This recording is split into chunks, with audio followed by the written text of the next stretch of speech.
Welcome everyone to the second annual DC South Asian Literary Festival. The festival will be running from April 16th through the 24th, and it'll be filled with an exciting array of book discussions, workshops, and conversations with our artists and authors. Please register at www.dcsaaci.org to continue to enjoy our programs for the rest of the week.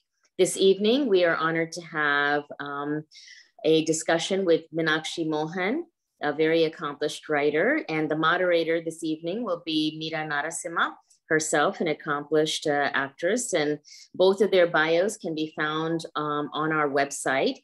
So please do look them up. Meera, are you on? Yes, I am. Hi. Hi. Take it away, Meera. Thank you, Vandana. Welcome, Meenakshi and Diane, to this program, the 2022 DC South Asian Arts Literary Fest. And so I want to begin at the end, Meenakshi, sure. Which is, we'll come to anthology that is forthcoming. But right now, I wanted to talk about the Rebirth of the Demon, the children's book, your third children's book that you have written. Mm-hmm. I have had the privilege of reading all three, Rainbow in My Room, and the first one, The Gift. Mm-hmm. And so this being the post-pandemic era. Yes. I would love for you to talk about Rebirth of the Demon. How did you even come about marrying the COVID with Indian mythology? That was fascinating. Yeah. So actually, basically, I grew up learning about many mythological stories from my parents, and Rakt Bij was one of them, and when I saw this COVID coming with all the new variants and stuff like that, and we went through COVID-19 and Omicron, and now we have this B2, and we are again in isolation, because I have a 2-year-old granddaughter, so I have to keep myself very safe. So this is what I was thinking. Rakt Bij was one of those demons, who nobody could kill him, because with every drop of his blood, a new fiercer demon would born, and this was destroying the world. And that's when, gods decided that they should go to Lord Shiva, and there comes Kali, and she was the one, who sort of, sucked all the blood from him before it even touched the ground, and, took care of demon and eradicated him from the face of the earth. So this is where this story comes, So my little demon is the sort of hero of this my book of the Rebirth of the Demon. This is how it is. It's very fascinating. Thank you. And Diane, coming to you now, which your illustrations, I love those. I've read all of Meenakshi's books, and just wondering, at what point did you get? I know you have been exposed to practically students from all over the world. And from your bio, I understand you have learned about different cultures and communities. When was the first time you got introduced to the Indian subcontinent and all the mythology? Because some of your artistic work kind of draws from that, I feel, at least in Meenakshi's books. Would you like to enlighten us about that? Well, I didn't know much about the gods and goddesses from India. It was something I had to learn. So I had to do a lot of research to find out who they were, what they did, and so forth, in order to come up with a sketch of them. It was challenging because, it wasn't my culture. And so I learned a lot, and it was fascinating trying to hook it together, like you say, and come up with the illustrations for it. It was fun to do. I mean, there was a lot of color to it, and she always gives me a lot of freedom with the characters and stuff. So it makes it really, really fun for me. Yes, indeed. Yeah, and it's fun for us to watch the illustrations go hand in hand with the writing of Meenakshi. Now, would you like to tell us about your forthcoming anthology that with a very interesting title that you have? Yeah, so basically the anthology is about the women in the tapestry of Indian mythology. And the whole idea about this whole thing is, I mean, we grew up learning about many mythological stories. Like I said, I grew up from my parents, as I growing up. And they were like Prahlad, Eklavya, Shravan Kumar and all that, Kali, Saraswati. But there were so many other characters, who in mythological story, who we didn't know. And they were as powerful and all that, as Kali and Saraswati and Lakshmi and all that. But their stories are sort of, like it's not so visible to the people. So the whole idea of this, there were two ideas, actually, two main things. One was to bring them out to see how rich our mythological stories are, how importance it was given to the woman, And actually this mythological book is going to be almost like a research book. I have 69 quotes in that. And actually, one of your presenters here is Devdutt Patnaik, and he wrote the very beautiful foreword for this book. So, it's going to be there on the front cover of my book, that. And there are 69 poets in there from all over, I mean, basically from India. I'm still kind of dealing with some potential publishers, so I think it's going to be turning out more like a research book, and not only just a collection of poems. That's wonderful. Now, as per our mythology, there are goddesses, a lot of them, but there are also demons. I mean, what is the female version of a demon? Demonesses in mythology. Do you cover those or only the good ones?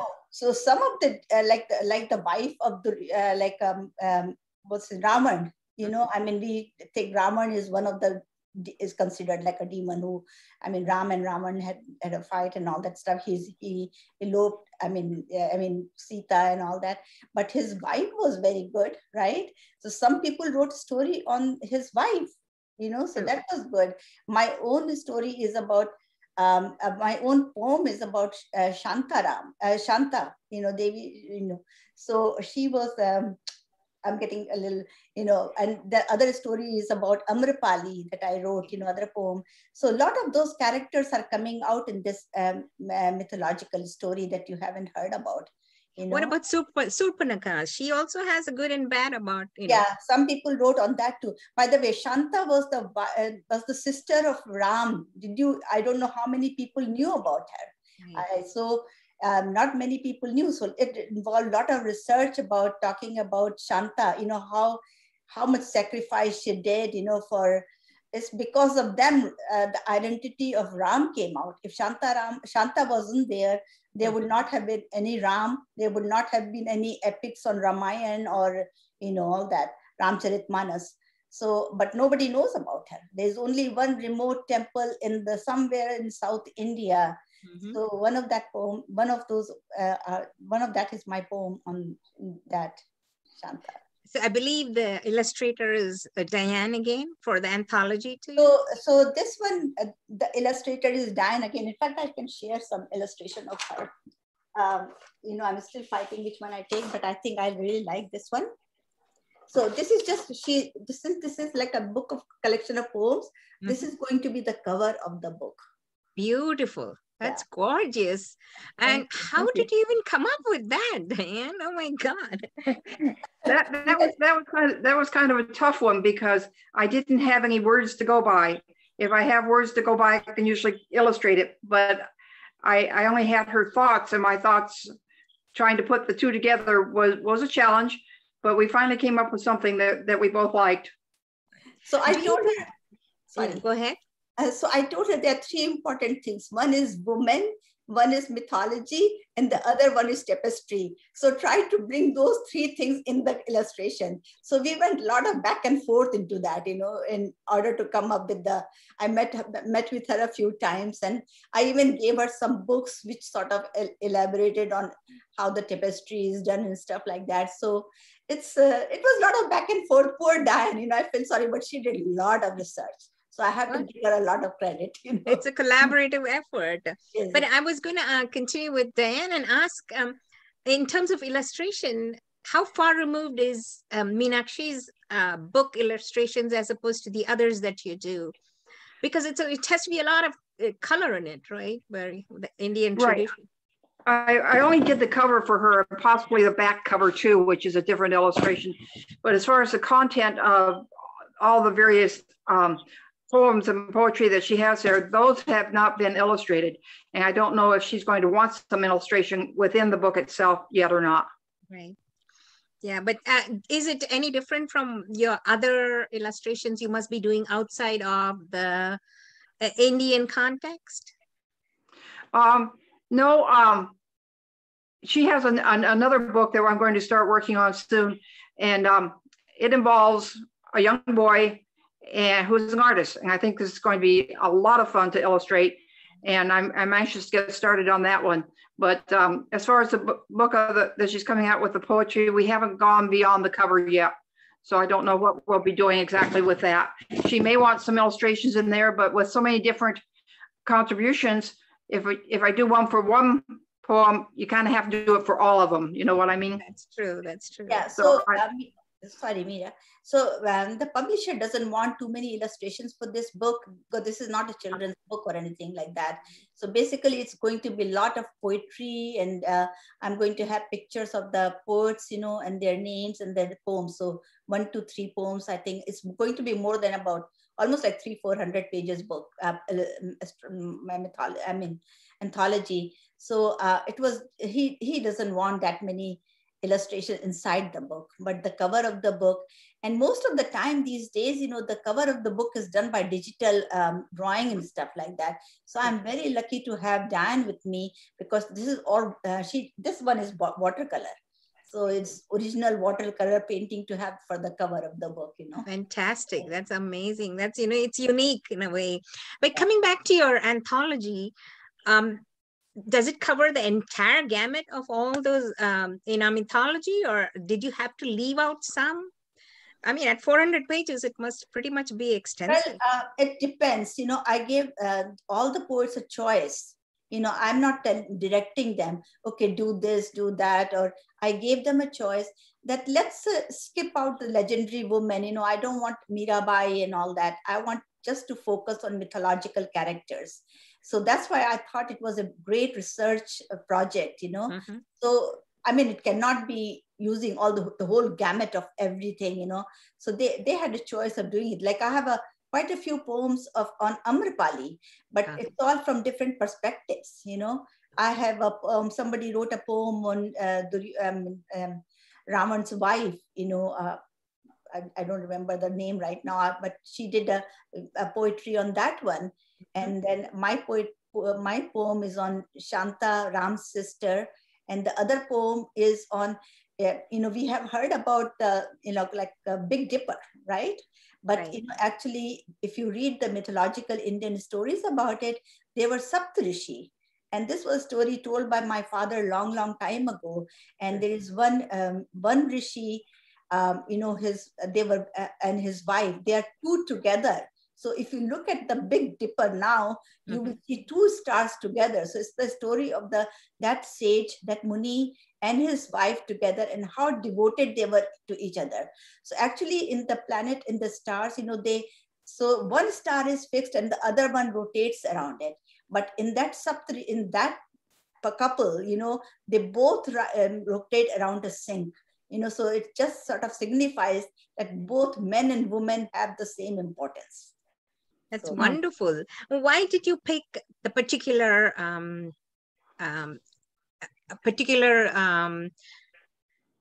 what do I say, subject that you wanted to write a poetry on amongst the vast that are available in our mythology? I was just trying to find poems that nobody has heard of, you know.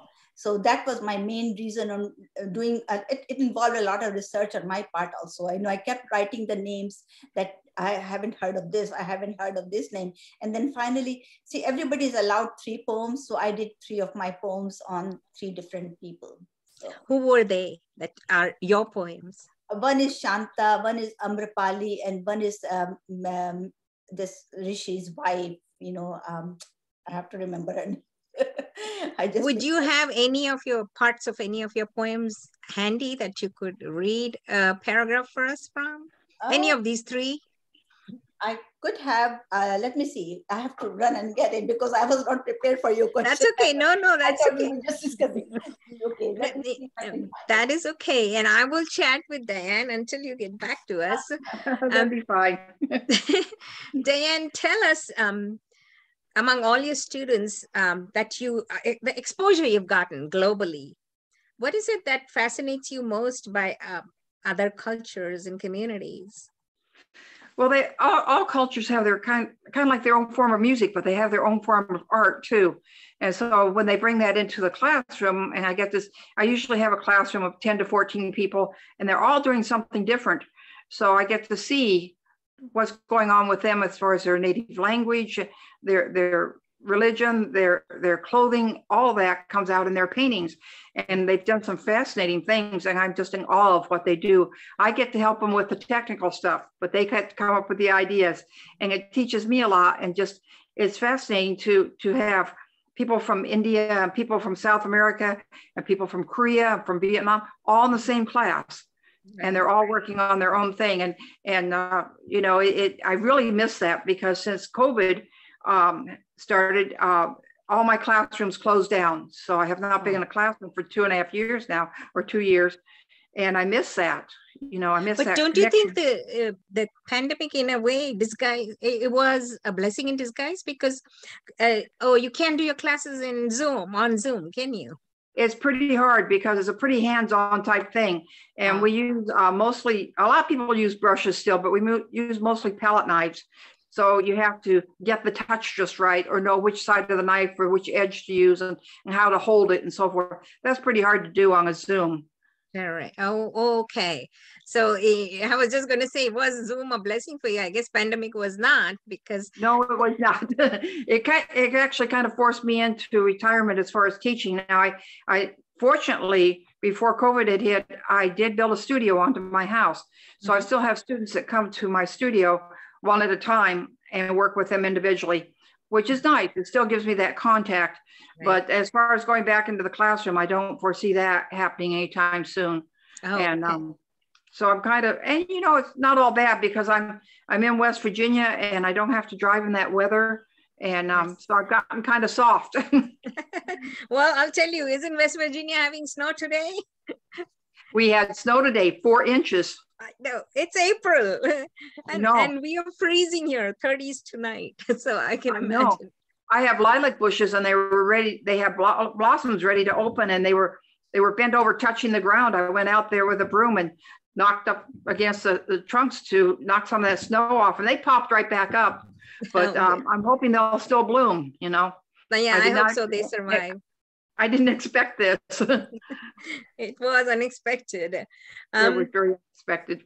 We have, yes, Meenakshi ji, you are ready? So you wanted me to read. So I have my 3 poems here. One is called The Saga of Amrapali, the Bhikkhuni. And the other one is called Shanta Devi, which I just told you about, Ram's sister. And this is from that Big Dipper thing, you know, the 7 Saptarishi, is Arundhati and Vashishta Muni's message. So if you want, tell me which one you want me to read. The Saga. I think Shanta, because the first and the last one are pretty popular and known, I believe, as opposed to Shanta. Vashishta Muni's one is very, I mean, nobody knew about that 7 Dipper one. Oh, it's very popular in the South. We all grew up learning about. You know it already? So yes. You want me to not read that one, right? Well, educate us on Shanta, because that was news to me. Okay, Shanta Devi. In a remote town of Himachal Pradesh, there stands Shanta Devi's temple, surrounded by intricate valleys, dense forest, and with a backdrop of snow-clad mountains. Shanta Devi, a name missing from the epics, yet people come from far and wide to get her blessings. O beneficent King Dashratha, an embodiment of truth, morality, and kindness, how could you be so unkind to your firstborn, a daughter, Shanta, an epitome of beauty, peace, and knowledge? You gave her away for adoption. You kept your daughter's identity a secret just because you wanted a son to carry your name and dynasty.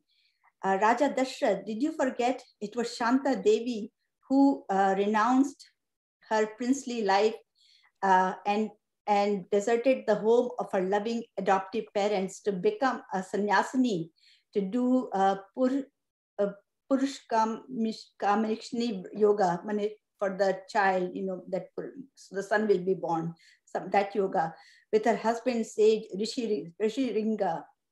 It was because of her sacrificial devotion and offerings to God, you were blessed with 4 sons.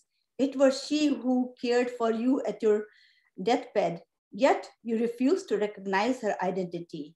Valmiki and Tulsidas, why did you forget to mention the name of Lord Rama's only sister in your epics? You knew if it were not to Shanta Devi, there would not have been Lord Ram, and there would not have been the Ramayana and the Ramcharitmanas.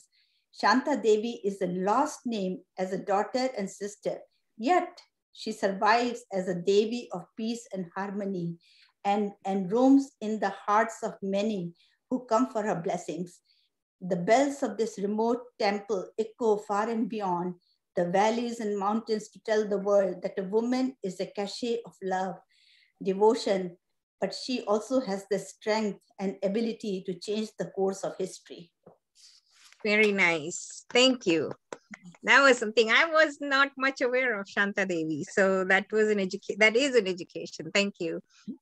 And coming to your children's books, which are just beautiful, all the books that you've written. I know I worked with you on The Gift, and we are hoping someday to be able to convert it to a stage play. Oh, wow. And set us up, just in a nutshell, if you can describe each of your 3 books, children's books, which, I mean, we already started off with the post-pandemic one, The Rebirth of the Demon, the demon being COVID. The other 2 books, The Gift, what is it about? So The Gift is about, and you already have that, must have read the story of that one too. The Gift is about 2 sisters and their sibling rivalries, and how, I mean, basically to look at it, it's about my own childhood story. I sort of draw children's story from my real life experiences. I was the older sister, and I had a sister who was about 1.5 years younger than me. And I always try to trick her in getting whatever good things she had, and I'll give her something which was not so valuable to me. I had a beautiful doll.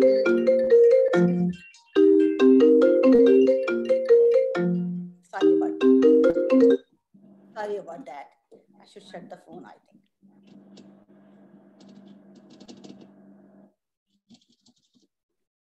How do I shut it?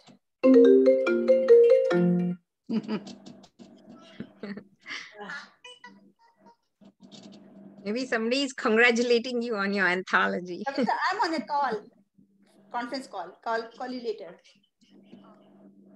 I don't even know how to shut it. Okay. Anyway, that's why my granddaughter, she wanted to talk. Okay. Where was I? Sorry about that. Talking about The Gift.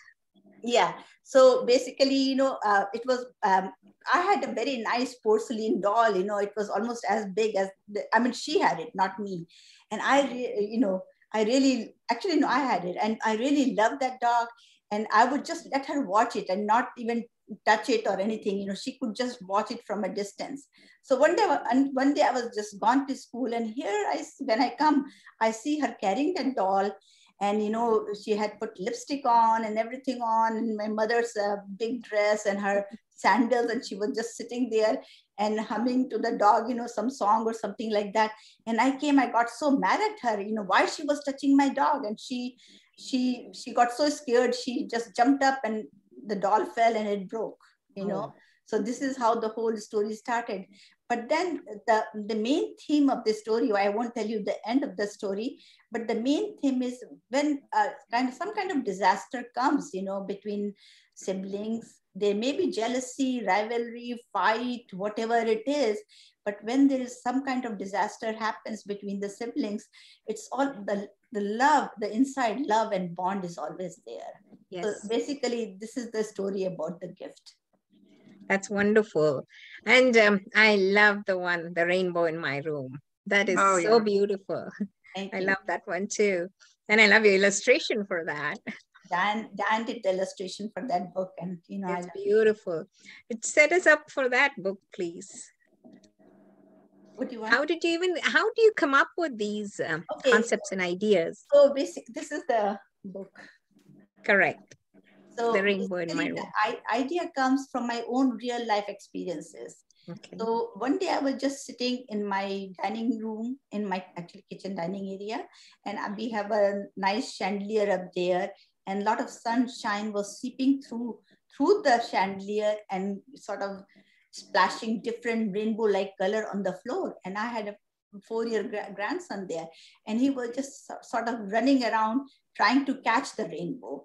And he would try different things, he would do this and the rainbow would jump right on his hand or something like that. He was just running around. He couldn't catch the rainbow. So basically this story is all about, how children, they are very egocentric. They take the world as they see it. It's not like, they learn by doing. Being in early childhood education, I like a lot of other philosophers and educators, but my most favorite are Piaget and Vygotsky. I don't know if you have heard of them, their cognitive theory. And Piaget's theory about children's learning is that children learn through their interaction with the environment. Okay, they learn to solve their problem by themselves. Yes. Okay, and Vygotsky, on the other hand, talked about the cognitive theory of children as well. But he said, parents and teachers could be like scaffolding, like, structure, right. Like a structure supports a building. So teachers and parents can be those structures, scaffolding.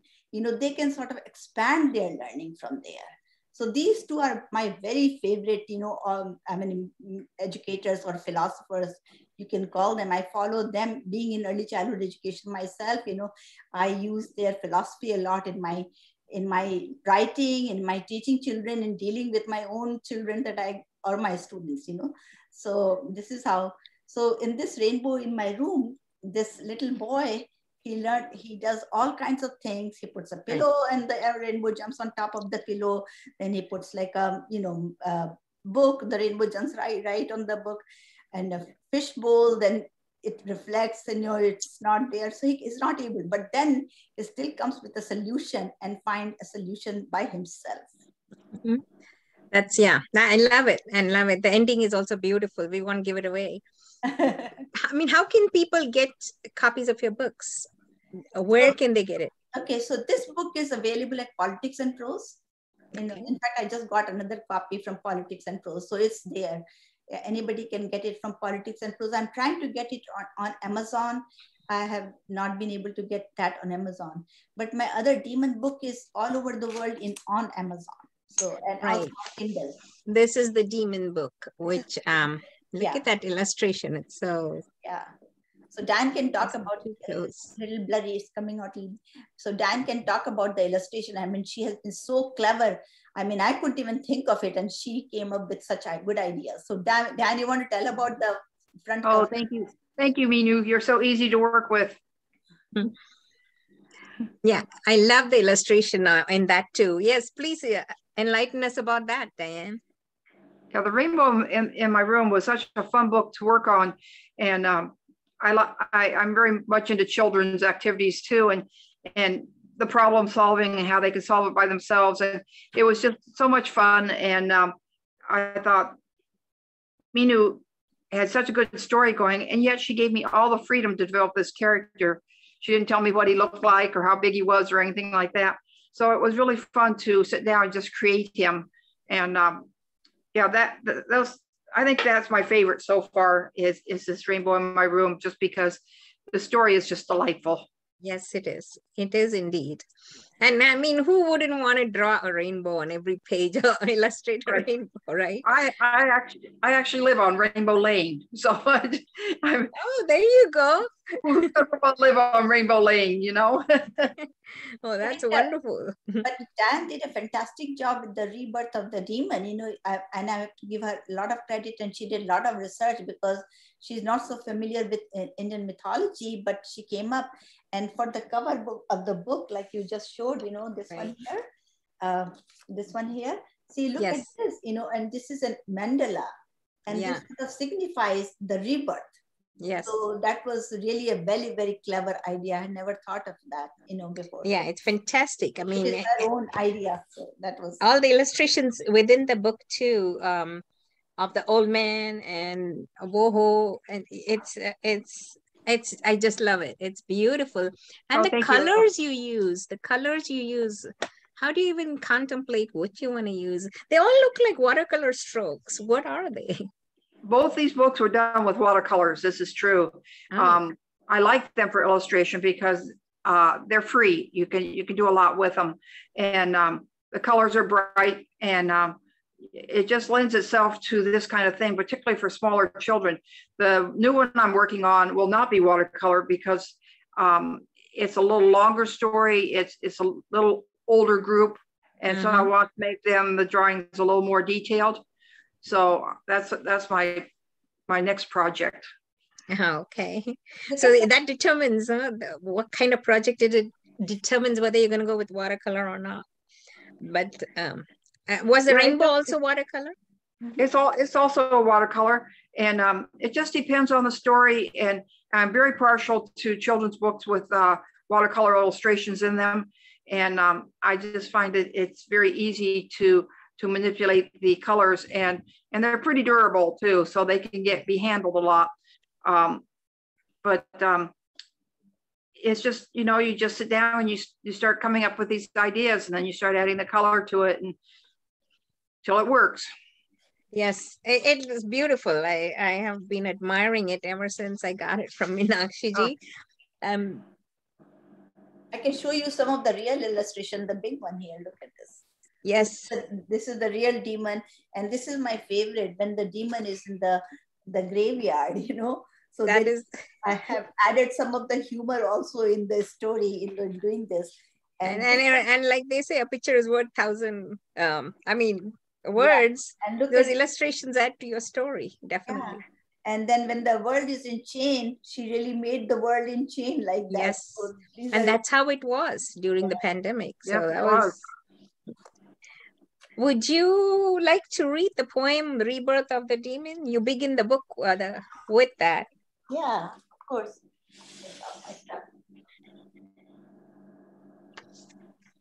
And I love the Rakta Bij reference you have there. It's a mythological story that we have. Yeah. Can I just read something that one of the reviewers wrote before I even read my poem? I can, if it's... Yes, the reviewers on this book? Yeah. Okay. The Rebirth of Demons? Just a couple of lines. Sure. And it was published in the Confluence UK, yes. And the reviewer's name, please? Her name is Mary Ann Sestili. Thank you. Mary Ann Sestili. So she wrote, a family member asked me, why doesn't someone write about this disease in a straightforward way so that everyone can understand? Why can't it be presented in a way that the reader can be drawn in so they can engage? So she writes, someone has. Dr. Mohan has written an incredibly clever and creative book where she is using techniques. She used a word which I had to look up in dictionary. It's called anthropomorphism. An imaginative story telling takes us on a journey where we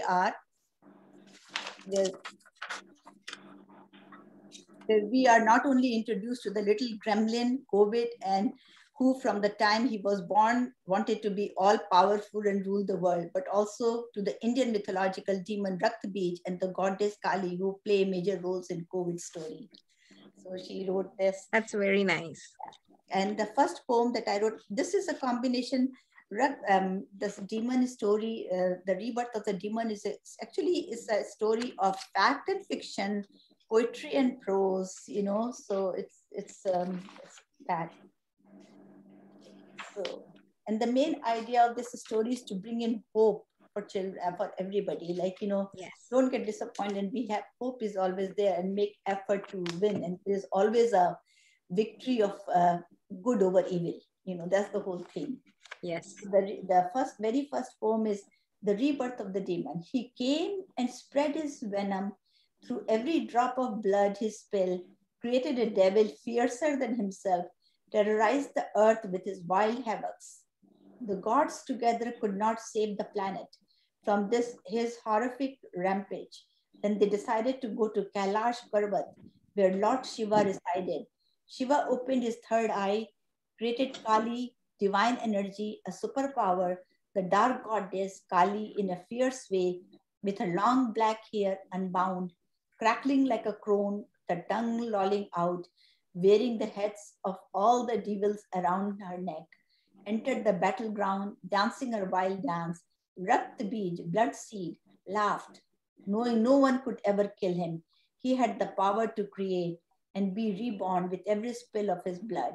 The black goddess, with her tongue sticking out, swallowed all the demons created by Rakt Bij and devoured all the blood before Rakt Bij's blood spilled on the ground. She destroyed Rakt Bij forever from the face of the earth. I like how you open the book. That's very fascinating. Thank you. That's wonderful.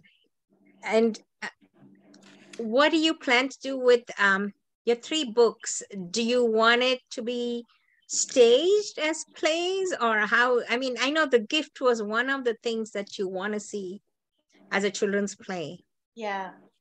So yeah, Gift is, and I think this could be done like like audiobook actually. Mm-hmm.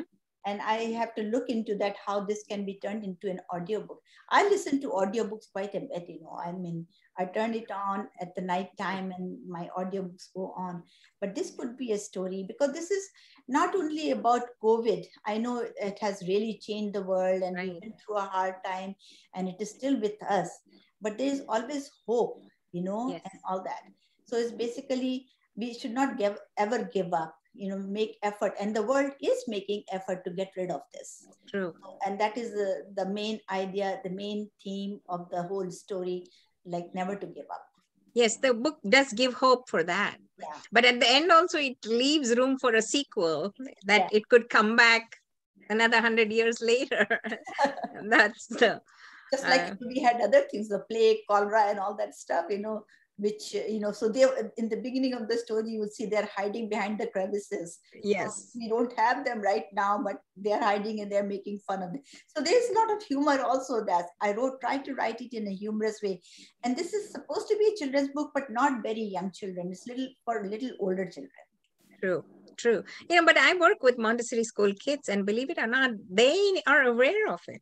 Okay. And they are aware of the rules that were implemented, and they are the ones who mouthed COVID and coronavirus so easily. Yeah. It's amazing to learn from them. They are so flexible, and they are adjusting and learning. Yeah. We complain, they don't. They follow the rules. Yeah, exactly. So that is a fun part of it. And what is your, I believe you have a forthcoming children's book. Would you like to tell us about that? Yeah, I can tell. And actually, I have given the whole script to Dan also. It's called Willard and the Willow Tree.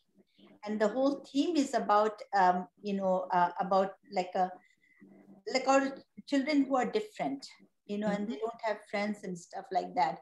So I have to try to sort of, willow tree is also different, right? And yes. So I've just sort of tried to assimilate that concept, that how willow tree is standing by itself, and this boy who is by himself, but they both have some potentials. Willard has some potential. He's a very good musician, and then he sort of develops his musical abilities and all that. And his grandfather is known, and he has no friends actually. His only friend is willow tree. So they talk to each other and stuff like that. They grew together. So basically he grows up to be a very good musician, and his grandfather is the only supportive person. He said, you will be the North Star one day, and then he does become, and then the whole mansion, it turns into like a musical academy and stuff like that. And the willow tree becomes like a nice park where people come, and it's not lonely anymore. So the whole idea is to say, even if people are different with unique characteristics, there is some potentials people have, know. And hopefully once this book is done, I'm thinking of sending it to Scholastic and see if that could be published here. So Right. And I think I see a distinct progression in your children's books. First, it was younger kids, and the rainbow can be, maybe elementary, and this looks like middle school. yeah. The rebirth of the demon, and the willow, probably preteens. Is that what it is? Yeah, preteen. I would say preteen, but it's not like a, yeah, I write on different ranges. I'm still going back to so the rainbow book is going to be a series actually. I'm going to Okay. write different I have few other stories that I'm going to be write on rainbow theme. Rainbow, it will be, nobody knows about Vib Gior. I don't know. You grew up in India? Yeah, we have studied with your, but it is the opposite over here. Opposite of here. But here I'm going to teach children about Vib Gior. It's much easier to remember than the other one. So the other story is coming up, which the name would be Vib Gior. And Vib Gior and Avi, the story from the rainbow in my room, become good friends. Right. And discover new world. And this time the story is going to be about discovering different clouds. So I'm going to write about the discovery of how it feels to be in different clouds, so children learn. So basically whole idea of all my children writing, that children learn. Children Yes. learn new words, they learn new concept, Mm-hmm. young children, and they question, they come up with their own ideas and stuff. Right. So this is the whole idea. And where do we get these books, which is your rainbow book and the gift? I know one of the books you said is with a poets and prose, right? Politics and prose, and the other, this one is on Amazon. You can get it in Amazon. It's available all over the world. Which is the rebirth of the demon. Rebirth of the demon. Yeah. And the gift can be, is it available anywhere? It's the gift is available also on Amazon. And also I think you can order it from Barnes and Noble. I mean, you can order it through there and some other stores, I think, where I haven't looked into that. But, and the anthology, when do you think it'll be ready? So it should be ready this week. I'm almost done with everything. I just have to put in my introduction and note of thanks, and I will send it out to the publisher. I have quite a few potential publishers. I'm not going to name them yet until I have finalized. That's fine. But what I meant was, when would be available for the public to get their hands on it? It depends on the publisher, how soon they can be ready for it. Oh, okay. And there are very, very good poets who are in this book, like Devdutt Patnaik. He wrote the foreword for the book, and there are many other well-known poets who are there. So I'm hoping it should make a, So sometime in 2022, one hopes. Hopefully, yes. Yeah. Right. Yes. And what else is in the works for you? So, so another work that I'm thinking of doing once this anthology, right now I'm very absorbed with the anthology book because I want to get that done. And after that, I have lots of poems that I've been sending out here and there, and they have been published in quite a few places. There must be almost like 100 poems right now, I probably have. So I have to put them together in a book form and, send it out for publishing, And do you have a certain theme, or they are all kinds? I've read some of your poems that you have posted. Right. They're different themes, actually. And then it will be a chapter book. So I will write this, and then after the book of poems, my other very thing that I'm thinking of writing a painting. I have some paintings that I would like to publish. Sometimes I write painting and then I write poetry on them. So yes, I've seen that, and that will be beautiful. A book with your paintings and poetry will be this. You wouldn't need Diane's illustrations for those, would you? I don't think so. But she has been very helpful to me in any way in the past, and so many of them. And you're such a good artist. If anybody doesn't know that, she's also an artist in the sense of a painter. It's very beautiful. I have developed a new style of painting recently, since I've not been doing so much oil, because I used to go to the studio to spread up my colors and everything here. Here I do have a small studio, but but I'm a cleaning freak person, so I don't want to paint much. But I have come up with another type of art, and which is pen and ink with some mixed media. I mix some oil, watercolor and all that. And then I make it like a 3-dimensional type of thing. Do you have any handy that we can see, or you are not finished yet? I have some in some other room. I can just grab it here while you talk to Diane. Sure enough, we'll do that. Diane, what do you think about Meenakshi's paintings? Oh, I think she's very clever, and she again brought a lot of her culture into them. And we did some family things too, places that her family resides in, and pictures of her, some portrait work and so forth. But the other ones were all according to her culture, and I found them fascinating, and she explained them all to me as she was going along. So we had a lot of fun with them. Yeah, and if somebody wants to become your student and they're willing to drive to West Virginia, are you still accepting students? Yeah, anybody can become a student. I'm a little bit isolated right now. I don't have the flexibility that I did before. I was teaching in Virginia, West Virginia, Maryland, and so that's kind of halted right now. But if they don't mind coming on a day's drive out here, I'll work with them. Oh, that's fantastic. And do you have like a website or something where we can reach out to you, or where the audience can? You can send it to my email, or there is a website if you want to see some things that I've done. You have to go to Palette Knife 101 at verizon.net. That's my email, or go to paletteknife101.com and you'll get right into my website then. Okay, so that's www.paletteknife101.com. That's PALETTE 101.com.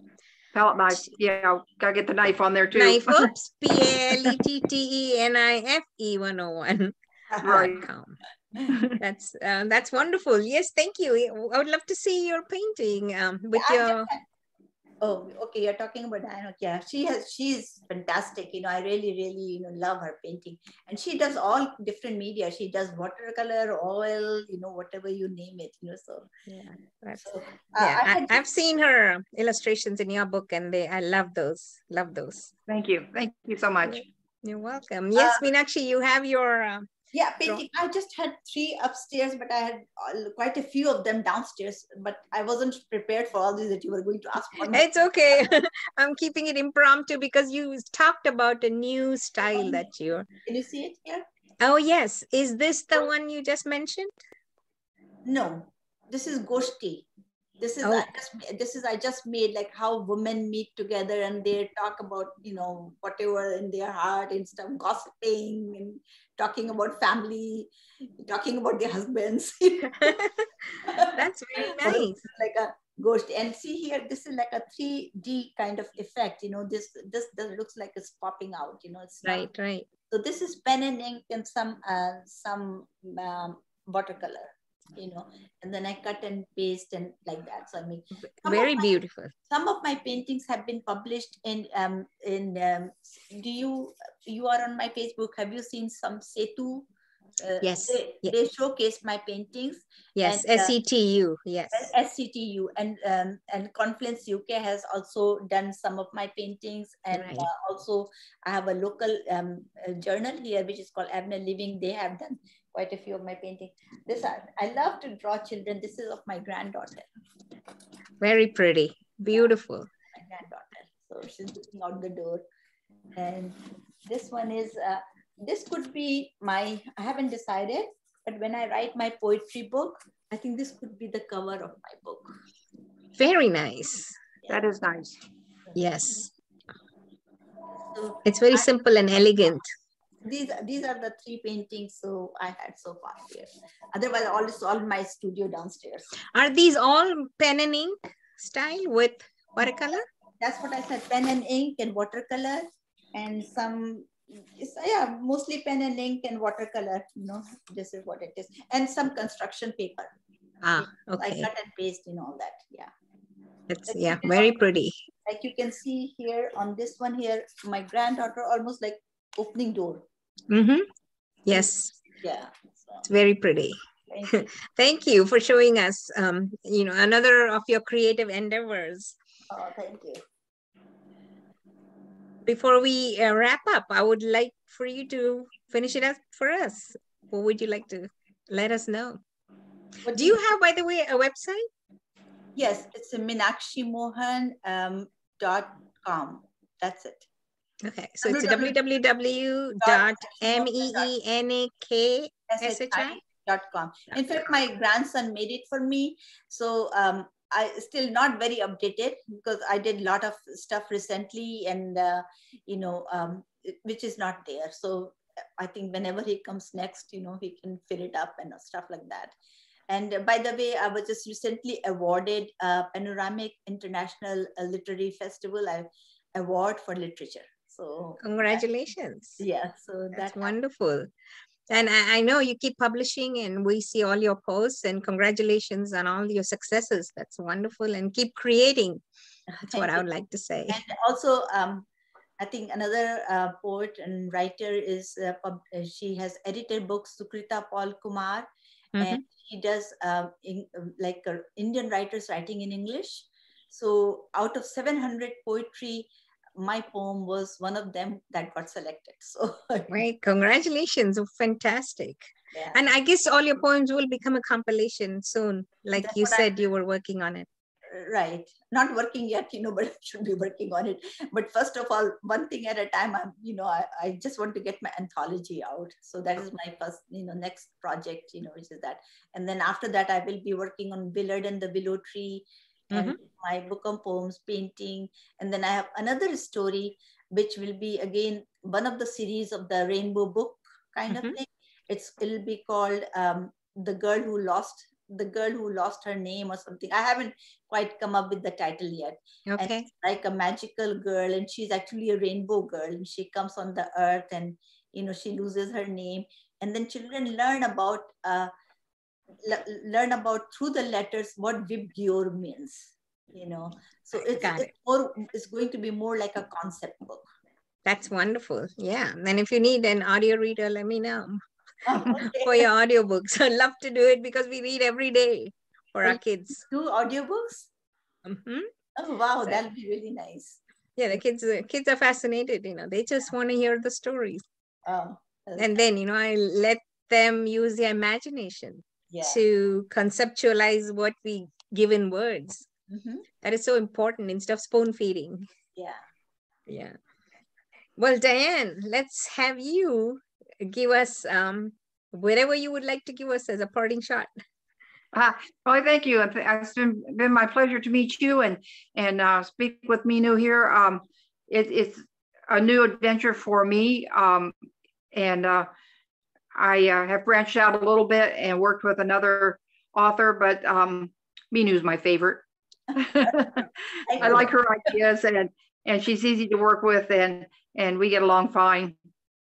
That's wonderful. That's great to hear, and hope to see more of your illustrations in all our books. So far, whatever I've seen, I've loved it. Thank you very much. Thank you. And Meenakshi, how about you? What would you like the audience to know other than your anthology that's coming, a book of compilation of poetry at a future date, and a couple of children's books? Yeah. Well, you know what? It should have been in the beginning of whenever I started talking, I want to wish everybody a very happy Easter Monday, which I have, and also I think I would like to thank Manoj and Geeta, the founders of the DC South Asian Arts and Arts Council, for inviting me here to speak. It's really great. And I love what they're doing in initiating the literary and art program. It's going to making a big waves in this area. It's really, really much needed. And yes, indeed. We have to celebrate our creative successes. Right. And this is a nice avenue for that. It is very nice. So I'm really appreciative of that. So, well, thank you very much. It has been indeed my pleasure to talk to both of you. And we could talk some more about all your creativity. Thanks. Maybe we'll reserve it for a future date. Yes, please. You were saying? I'm saying thank you for moderating the program. It's really nice, and I appreciate that. Definitely. I hope you were comfortable.